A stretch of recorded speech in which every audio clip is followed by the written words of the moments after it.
Meus queridos irmãos, preparando-nos para a mensagem, vamos abrir nossas Bíblias em Amós, capítulo 8. Livro do profeta Amós, capítulo 8. Nós leremos dos versículos 4 ao 14, que será o texto utilizado como base para a mensagem desta noite. Amós, capítulo 8, de 4 a 14.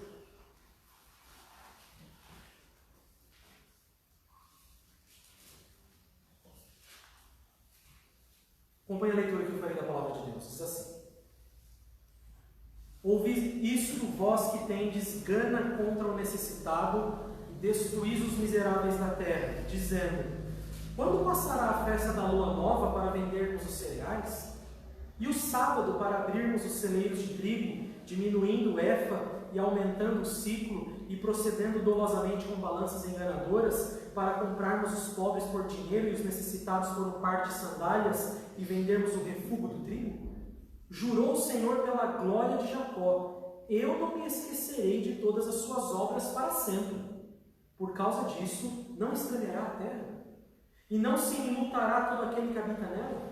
Certamente levantar-se-á toda como o Nilo, será agitada e abaixada como o rio do Egito. Sucederá que naquele dia, diz o Senhor Deus, farei que o sol se ponha ao meio-dia, e entenebrecerei a terra em dia claro. Converterei as vossas festas em luto, e todos os vossos cânticos em lamentações. Porei pano de saco sobre todos os lombos, e calva sobre toda a cabeça, e farei que isso seja como luto por um filho único, luto cujo fim será como dia de amarguras. Eis que vem dias, diz o Senhor Deus, em que enviarei fome sobre a terra, não de pão, nem de sede de água, mas de ouvir as palavras do Senhor. Andarão de mar a mar e do norte até o oriente. Correrão por toda parte, procurando a palavra do Senhor, e não a acharão. Naquele dia, as virgens formosas e os jovens desmaiarão de sede. Os que agora juram pelo ídolo de Samaria e dizem: como é certo viver o teu Deus, ó Dan, e como é certo viver o culto de Berseba, esses mesmos cairão e não se levantarão jamais. Até aqui. Vamos orar nesse momento. Pai, nós temos a Tua palavra aberta em nossa frente e nós carecemos da iluminação do Teu Santo Espírito para compreendê-la e também, ó Pai, para que ela, sendo semeada no nosso coração de forma fiel, também possamos vivê-la. Dá-nos a graça de todas essas coisas acontecerem conosco. É isso que nós te pedimos em nome de Cristo. Amém. Queridos irmãos, nós vamos dar continuidade às exposições que temos feito no livro de Amós. E você já percebeu que Amós, por vezes, direciona a sua palavra para camadas da sociedade. Ele já falou aos líderes da nação, ele já falou às pessoas de grande posse, que nós chamamos de elite aqui de Israel, vamos dizer assim. E agora, Amós, já para o fim das suas revelações, ou para o fim do seu livro, ele chama em especial agora uma grande parte do problema de Israel, que era a parte comercial de Israel. Ele chama a atenção então de agora homens e mulheres que utilizavam o comércio mais para extorquir e fazer o que era mal do que fazer o que era justo.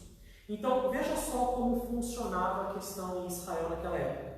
Lembre-se, nós mencionamos que Israel gozava de certo privilégio com respeito aos seus vizinhos. Israel naquela época, na época que Amós profetiza, tem uma boa condição social que, como nós vimos durante todo o livro, foi na verdade construída em cima de opressão. Mas o fato é que eles gozavam de certos privilégios diante das nações, porque tinham um bom exército e também tinham aparentemente uma vida social boa, uma vida social tranquila.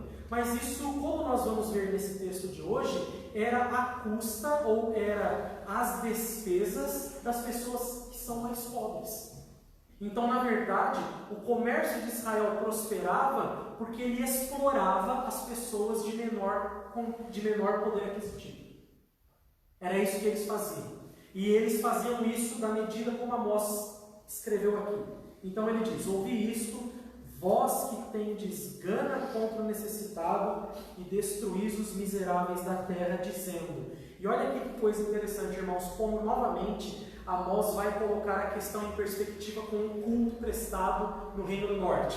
Lembra que nós mencionamos que para Amós, Amós como revelação da parte de Deus recebeu, que o culto no Reino do Norte era um culto apóstata. Era um culto que não de verdade cultuava a Deus, porque como nós vimos na semana passada, Jeroboão instituiu em Dan e em Betel 2 templos para que o povo não fosse até Jerusalém adorar. Então ele fez isso para meio que fazer um atalho espiritual para o povo, para dizer: não, vocês não precisam ir para Jerusalém, porque Jerusalém é no Reino do Sul. Então vocês ficam aqui no Reino do Norte, eu construo esses templos, eu indico os sacerdotes, e está tudo bem, a gente monta a nossa igreja.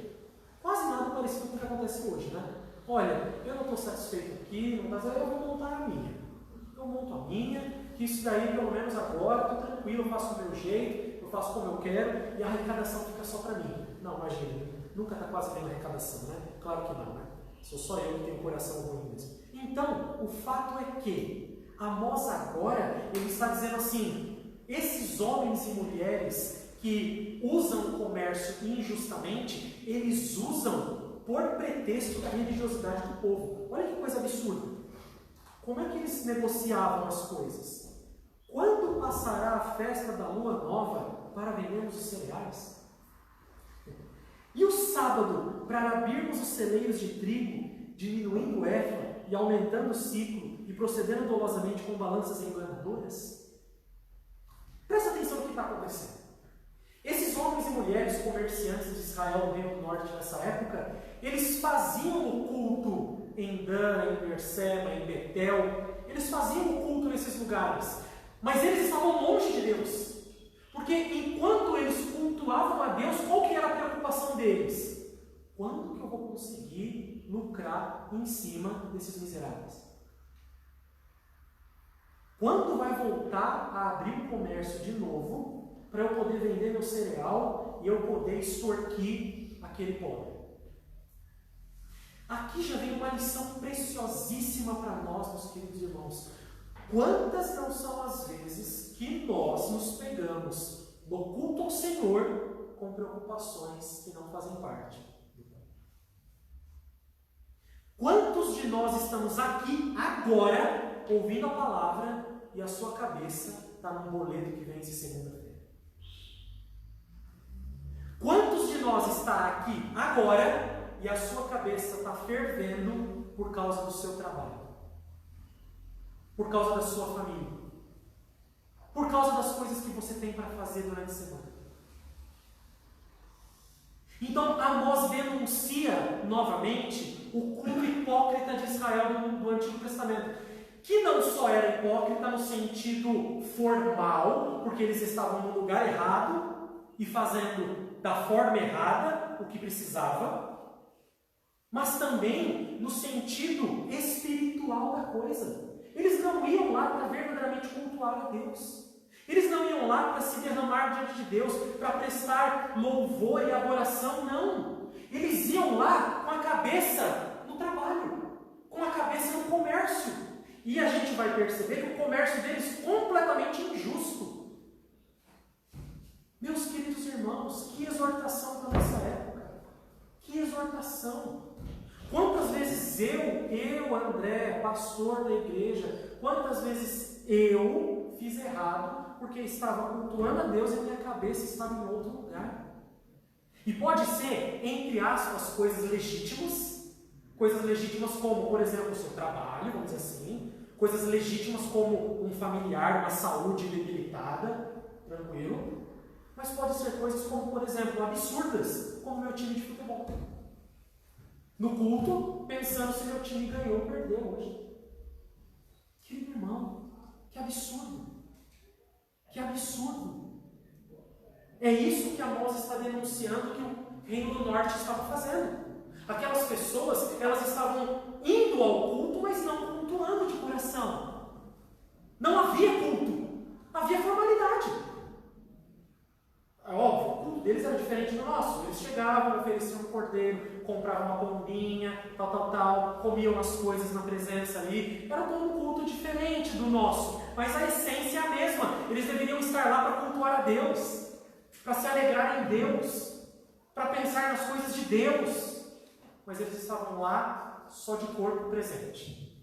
Assim como eu e você hoje podemos ser tentados a estar aqui nesse ambiente só de corpo presente. E Deus nos exorta: não faça isso. Não seja assim. Porque Deus não aceita o culto hipócrita. Ele não aceita só a nossa presença física. Por isso que eu mencionei isso numa outra pregação aqui em Amós. Nós não assistimos ao culto. Nós participamos do culto. Nós cultuamos a Deus. Nós não estamos aqui como espectadores. Nós estamos aqui como adoradores. E isso faz uma diferença tremenda em como você encara o culto, em como eu encaro o culto.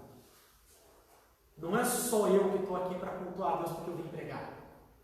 Não, isso é parte do meu ofício.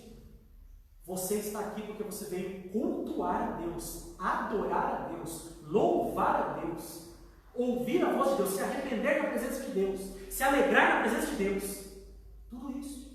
Não de maneira simulada, mas de maneira verdadeira. De coração, em espírito e em verdade. Então essa é a primeira lição desse texto. Mas esses homens e mulheres do passado ainda tinham um contexto pior, porque eles faziam isso em detrimento de um trabalho completamente injusto que eles realizavam. Por quê? Eles diminuíam o efa, aumentavam o ciclo e procediam dolosamente com balanças enganadoras. Nós lemos os textos em Levítico e em Deuteronômio para perceber que Deus com clareza revelou, como o presbítero Everton comentou, ele revelou com clareza para um povo que estava saindo do Egito e sendo oprimido no Egito, para dizer: vocês não vão oprimir o povo. Não serão vocês agora que vão usar dos mesmos artifícios de injustiça para poder oprimir as pessoas. Vocês vão ter liberdade de ter coisas. Vocês vão receber uma terra. Vocês vão poder plantar, vão poder colher, vão poder ter gado, vocês vão poder ter tudo isso. Mas não façam isso de uma maneira injusta. Eu sou o Senhor. Então vejam, meus irmãos, a nossa vida precisa refletir a santidade de Deus em todas as áreas. Em todas as áreas. Principalmente na área do nosso trabalho. Meu querido irmão, eu preciso contar uma experiência pessoal. Eu não gosto de uma experiência, mas eu preciso contar. Esse tempo aqui atrás, entrando em contato com fornecedores e tudo mais, com a empresa da minha esposa, eu fiquei completamente assustado, na verdade, eu e ela, porque um desses fornecedores, né, um desses prestadores de serviço, ele perguntou para a Érica se ela queria, qual o valor ela queria na nota fiscal. Ué, como assim? Qual o valor você quer? Não, é assim, é óbvio, a gente entendeu na hora, mas você vai dando corda para a pessoa se enforcar, né? Vai falar assim: não, me explica, como assim? Não, é que assim, ó, os nossos clientes, a maioria deles, trabalham com tipos de nota. Então, é nota com 80%, é nota com 70%, mas 90% das pessoas trabalham com nota 20%. Quer dizer, os meus concorrentes todos, da empresa que eu tenho, trabalham com nota a 20%. Quem que você acha que vai lucrar mais? Pensa. Quem que você acha que vai pagar menos ou mais imposto? Pensa.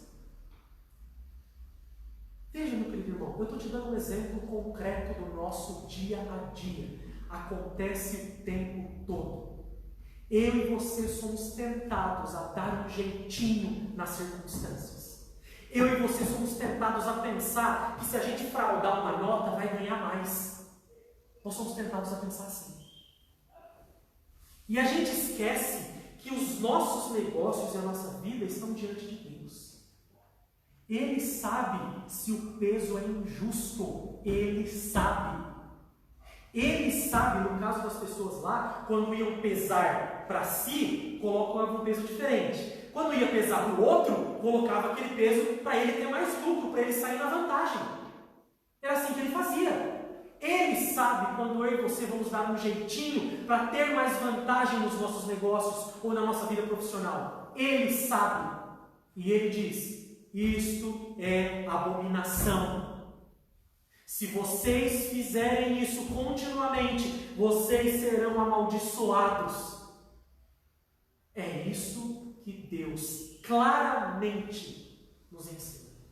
Mas nós, e eu estou dizendo isso porque nós somos brasileiros, nós estamos num contexto terrível, porque o brasileiro nasce com a lei de Gerson no coração. Quem é mais antigo sabe qual é a lei de Gerson. Querer levar vantagem em tudo. Essa é a lei de Gerson. O brasileiro nasce com essa lei no coração. E nós precisamos ser diferentes, meus irmãos. Não. Nós, nesse sentido, temos uma outra cidadania. Não é de israelita, não. Você não é judeu. A sua cidadania é dos céus. A sua cidadania é do reino. Você não pode viver assim. O que esses homens e mulheres faziam? Exatamente porque eles pegavam essas pessoas mais pobres e usavam pesos injustos, a pessoa ficava devendo para ela. Quando a pessoa ficava devendo, o que ele fazia? Ele levava essa pessoa aos magistrados. E isso também culpa os magistrados. Por quê? Quando os magistrados iam julgar, eles só julgavam, você tem uma dívida e você então é o credor, então peraí, então eu vou dar causa ganho para você. Olha, tá vendo? Você está sendo, olha aqui esse pagador, esse mau pagador. Ele não verificava se o peso estava correto, entendeu?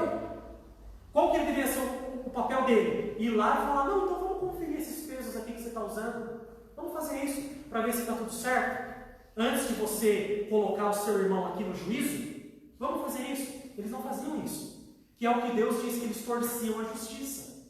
Quando chegavam os casos para eles davam causa ganha só para aquele comerciante, sem verificar. O que acontecia através da lei de Israel? A pessoa ficava devendo tanto que ela devia a si mesma. Ela virava escrava daquela pessoa.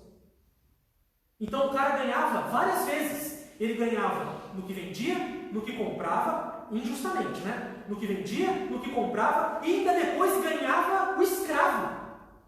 Ganhava o servo, porque a pessoa não tinha como pagar. Então é por isso que ele diz, para comprarmos os pobres por dinheiro e os necessitados por um par de sandálias e vendermos o refúgio do trigo.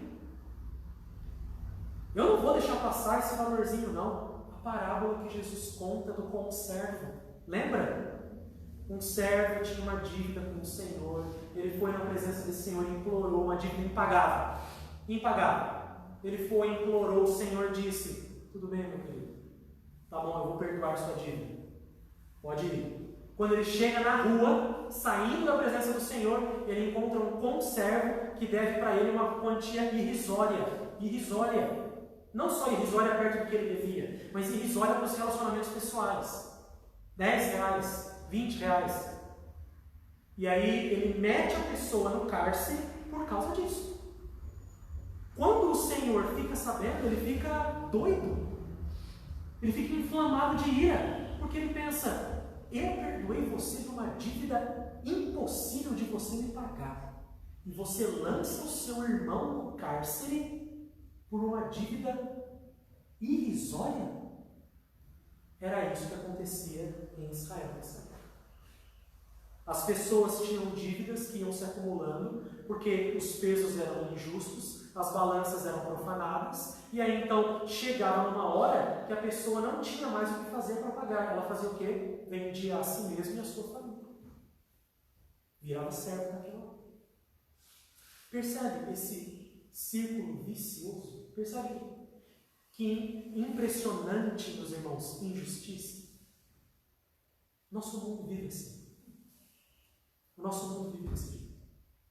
Nós não podemos ser as pessoas nem que coadunam com isso, não podemos ser aquelas pessoas que concordam, mas muito menos nós devemos ser aquelas pessoas que praticam outras coisas. Não podemos. Nós somos exortados a olhar para a palavra de Deus e ela moldar o nosso coração. Então, jurou o Senhor pela glória de Jacó, e nós já vimos em Amós que essa expressão é uma das expressões mais fortes para Deus dizer uma coisa absoluta, para Deus dizer assim que o negócio é muito sério. Eu não me esquecerei de todas as suas obras para sempre. Por causa disso, não estremecerá a terra. Não foi isso que ele disse lá em Levítico? Se vocês viverem desse jeito, usando balanças injustas, e espoliando todo o povo, se vocês viverem dessa forma, vocês não vão ser arrancados da terra. É isso que Amós está fazendo, ele está reverberando a lei. Olha, é uma maldição pactual de Deus se vocês viverem assim. Vocês serão arrancados daí. E não se enlutará todo aquele que nela habita. Certamente levantar-se-á toda como o Nilo, será agitada e abaixará como o rio do Egito. Rio do Egito, Rio Nilo, conhecido pelas suas grandes monções, conhecido pela sua grande alta, pela sua grande baixa. Ele inundava muita parte do Egito e depois voltava. Isso era muito comum, então era muito conhecido naquela época, você falar dessas mudanças do Nilo. E ele está dizendo exatamente isso. Certamente, como o Nilo faz isso toda temporada, certamente que vocês também vão sofrer consequência por causa do que vocês estão fazendo.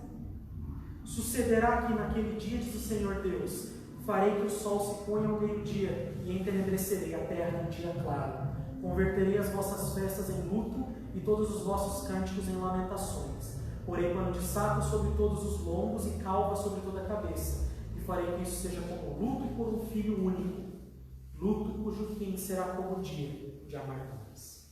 O juízo de Deus vem.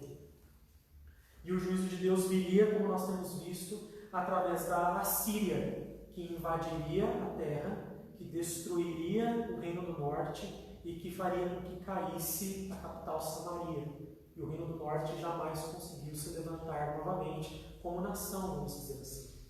Ele permaneceu prostrado. Depois, reis da Assíria e da Neobabilônia levaram para aquela região pessoas, mas aí já estava completamente desconfigurada. Assim como quando chega no Novo Testamento, você vê a ojeriza que o judeu tem para com o samaritano. Da onde procede isso? Procede dessa época. Porque quando Samaria foi destruída, reis babilônicos e neo-assírios depois começaram a popular aquela região com gente mista. Não era mais de judeus, do povo da aliança, vamos dizer assim. Então eles começaram a crescer como um povo separado, que manteve isso. Historicamente, eles mantiveram os mesmos templos, o mesmo tipo de adoração, eles mantiveram a coisa errada. Eles mantiveram as coisas erradas quando eles voltaram para lá.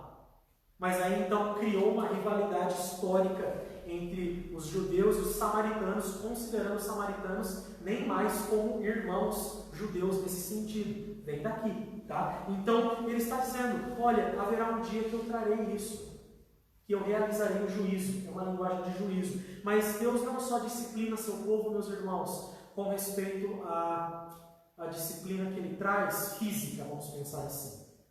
Que essa seria uma disciplina física como um pai faz com um filho. Quando ele dá uma palmada, quando ele dá um puxão de orelha, quando ele vai lá, pega o filho e verdadeiramente disciplina. Deus traz também um outro tipo de disciplina que traz tanto desespero quanto essa disciplina física. Se as pessoas estavam ou não ficando apavoradas por causa das profecias de Amós, elas entenderiam através dessa nova verdade que Deus traz que isso deveria apavorá-las. Então ele diz 11: Eis que vem dias, diz o Senhor Deus, em que enviarei fome sobre a terra, não de pão, nem sede de água, mas de ouvir as palavras do Senhor. Andarão de mar a mar e do norte até o oriente.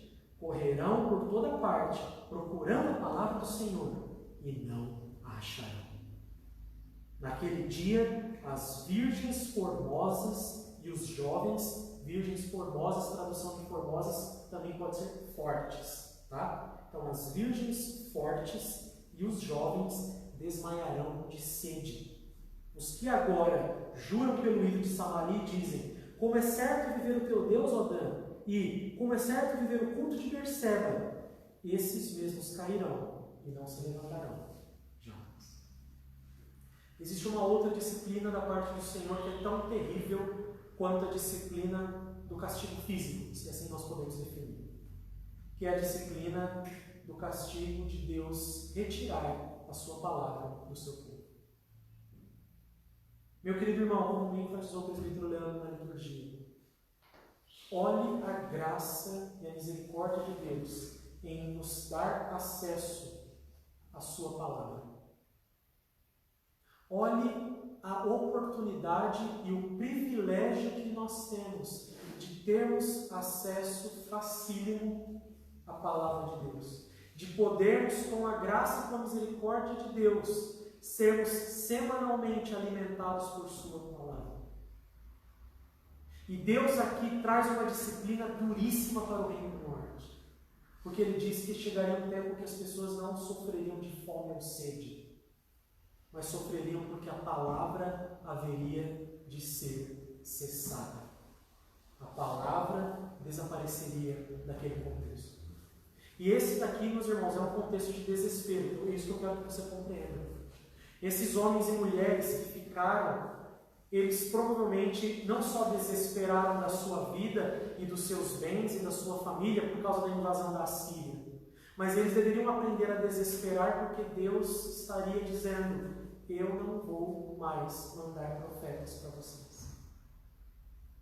Eu não vou mais fazer minha palavra ser conhecida no meio de vocês.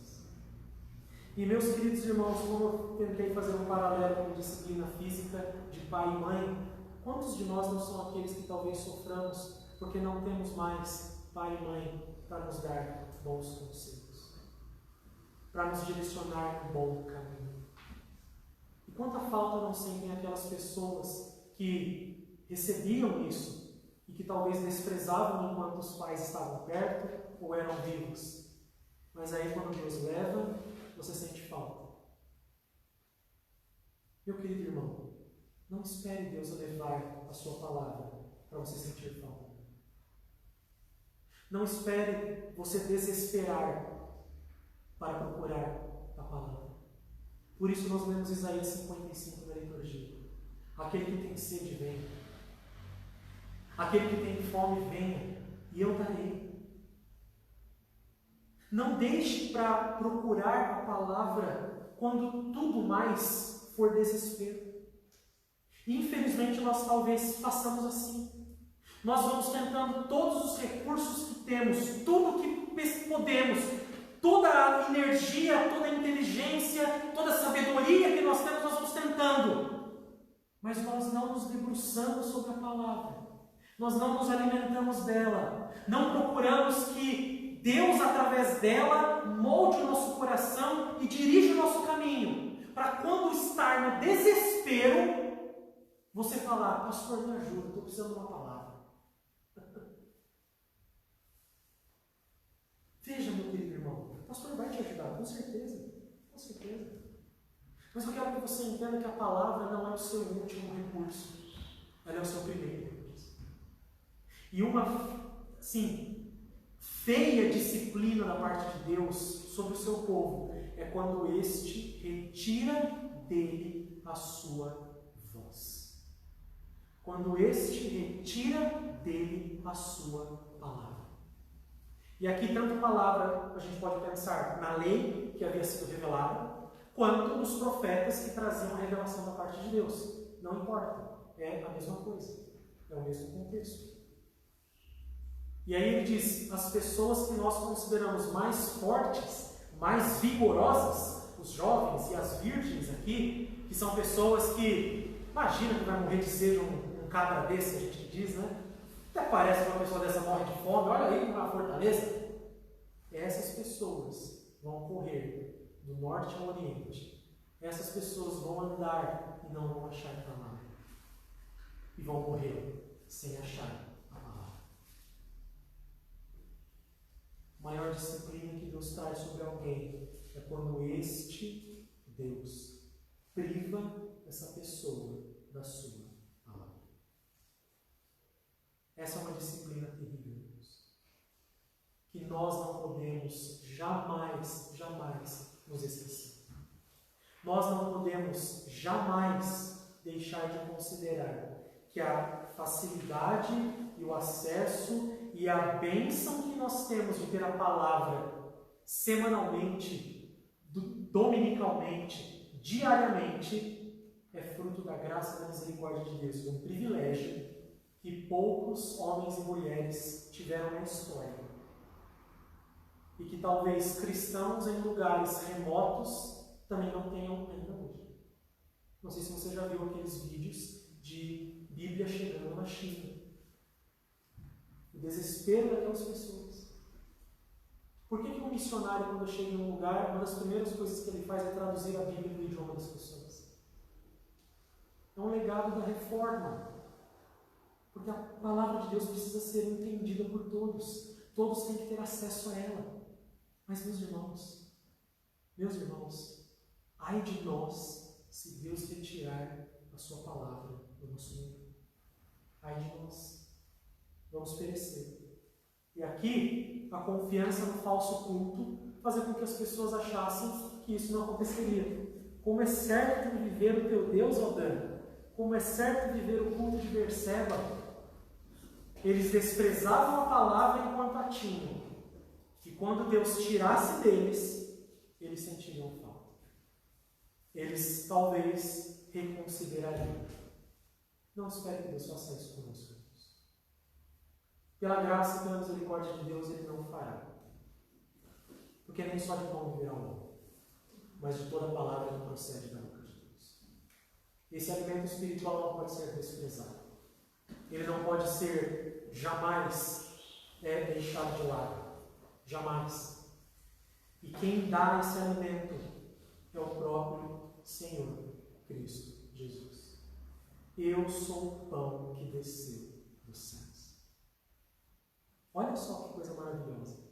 Os seus pais comeram o pão e morreram no deserto. Quem comer da minha carne e beber do meu sangue tem a vida eterna. Jamais terá sede e jamais terá fome. Nós somos chamados a nos alimentar de Cristo todos os dias. Ele é a palavra. Ele é a palavra. Não só o nosso contato com aquilo que Deus registrou para nós, que é a sua palavra, mas o nosso contato não é com um livro, irmãos. Eu quero que você entenda isso que eu estou dizendo de maneira clara. O nosso contato é com uma pessoa. O nosso relacionamento não é só com um livro. Nós nos relacionamos com uma pessoa. E essa pessoa é o Senhor Jesus Cristo. De maneira que quando nos alimentamos dele, estamos nos alimentando de sua palavra. Quando nos alimentamos de sua palavra, estamos nos alimentando dele. Por isso que verdadeiros cristãos não podem imaginar uma vida sem a palavra. Essa disciplina para eles seria duríssima. Seria absurda. Mas nós, provavelmente, durante a nossa vida, podemos, em períodos, desprezar a palavra. Enquanto a temos. Enquanto temos o privilégio de tê-la. Ela está perto, como diz Isaías. Está perto. Se vocês me buscarem de todo o coração, eu estou perto de vocês. Como leu o presbítero Leandro em Deuteronômio 30. Essa palavra está no coração de vocês. Ela está perto, na boca de vocês. Ela não está longe. Ela não está no céu para que você vá buscá-la lá. E ela não está do outro lado do mar para que você precise ir lá pegá-la. Não. Ela está perto. Está no teu coração. Está na tua boca. Cristo é a palavra perto. Ele é a palavra que se fez carne. Ele é a palavra que está ao nosso lado. Ele é a palavra que nos faz companhia. Ele é a palavra que nos acompanha. Ele é a palavra que nos alimenta. A palavra que nos fortalece. A palavra que nos orienta. A palavra que nos direciona. É Cristo. É Ele. Não despreze isso jamais. Não despreze a presença de Deus em sua vida através de Cristo, no relacionamento que você tem com Ele através da sua palavra. Porque a identificação de Cristo com a palavra é total. Se você despreza a sua palavra, você está desprezando o próprio Cristo. É assim que o apóstolo Pedro diz. Aquela pedra que os construtores rejeitaram tornou-se a pedra angular. Ele está falando de Cristo. E depois, no versículo depois, ele disse: são estes os que tropeçam na palavra. Olha que coisa. Ele não usa a pessoa de Cristo nesse sentido. Ele não usa os adjetivos do Senhor Jesus. Ele usa Logos, a palavra, a revelação de Deus escrita. Quem tropeça em Cristo, tropeça na palavra. Quem tropeça na palavra, tropeça em Cristo. Quem tem um relacionamento com Cristo, tem um relacionamento através da palavra. Quem tem um relacionamento com a palavra, tem um relacionamento com Cristo. Esses nossos irmãos do passado, infelizmente, desprezaram a palavra que eles tinham. Não sejamos nós, irmãos, não sejamos nós que vamos desprezar a palavra que recebemos. Não sejamos nós aqueles que vão cultuar hipocritamente a Deus. Não sejamos nós. E não sejamos nós que vamos aplicar errado ou desprezar a aplicação dessa palavra na nossa vida diária, principalmente no nosso trabalho, nos nossos negócios, no nosso comércio, seja o que Deus tem nos dado. Porque uma coisa está relacionada a outra. Uma coisa está vinculada a outra. Se eu e você temos um relacionamento com Cristo através da palavra, esse relacionamento será visível nos nossos outros relacionamentos na nossa vida, onde quer que eles estejam, onde quer que eles sejam. Seu relacionamento com o seu trabalho será através de Cristo e da palavra. Seu relacionamento com os seus negócios, de como você organiza o seu dinheiro, seu relacionamento na igreja, com o culto, todos eles serão à luz do relacionamento que você tem com Cristo e com a palavra. E também serão se você não os tiver. Se você não tiver relacionamento com Cristo e com a palavra, isso também se refletirá na sua vida. Mas que pela graça e pela misericórdia de Deus, sejamos encontrados com sede e fome da palavra, para que, alimentados por ela, possamos viver para a sua glória em todos os ambientes da nossa vida. Deus assim nos abençoe. Amém. Vamos ficar de pé, meus queridos irmãos. Vamos orar.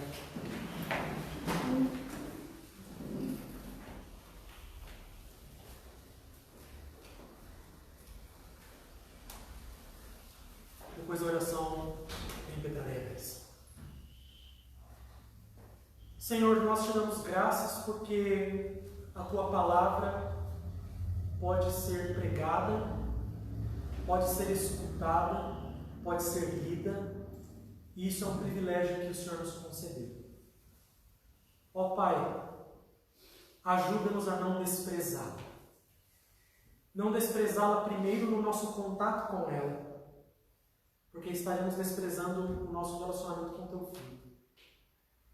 Mas ajuda-nos também a não desprezá-la nos nossos mais diversos relacionamentos que nós temos durante toda a nossa vida. Ajude-nos a não desprezá-la nos nossos negócios, no nosso comércio, no nosso dinheiro. Ajuda-nos a não desprezá-la no relacionamento que temos com a igreja, com o culto. Ajuda-nos a não desprezá-la em todas as áreas da nossa existência. Que esse relacionamento que temos contigo através do teu Filho e da tua palavra seja visível, seja manifesto em obras para a glória do teu nome, para que sejamos reconhecidos como povo teu. Tem misericórdia da tua igreja, ajuda-nos, ó Pai. Sabemos que o Senhor mesmo é aquele que, como mesmo diz Deuteronômio 30, que realiza todas essas coisas. É o Senhor que circundará o nosso coração. É o Senhor que nos dará condições de vivê-la. É o Senhor que abrirá a nossa mente, os nossos olhos e fará com que o nosso coração e a nossa alma te amem. Mas nós te pedimos, tem misericórdia, para que isso seja expresso através da nossa responsabilidade em cada momento. Ajuda-nos a que essa semana a tua palavra não seja desprezada no nosso meio. Ajuda-nos a lembrar dela, a ter um relacionamento contigo através dela, para que ele molde a nossa vida. Essa é a nossa oração, em nome de Cristo. Amém. Recebamos. O soberano Pai que nos elegeu, e seu amado Filho que nos resgatou, e o Santo Espírito que nos regenerou, estejam conosco para a glória do seu nome, a expansão do seu reino e a edificação da sua igreja, hoje e sempre. Amém. Os irmãos podem sentar.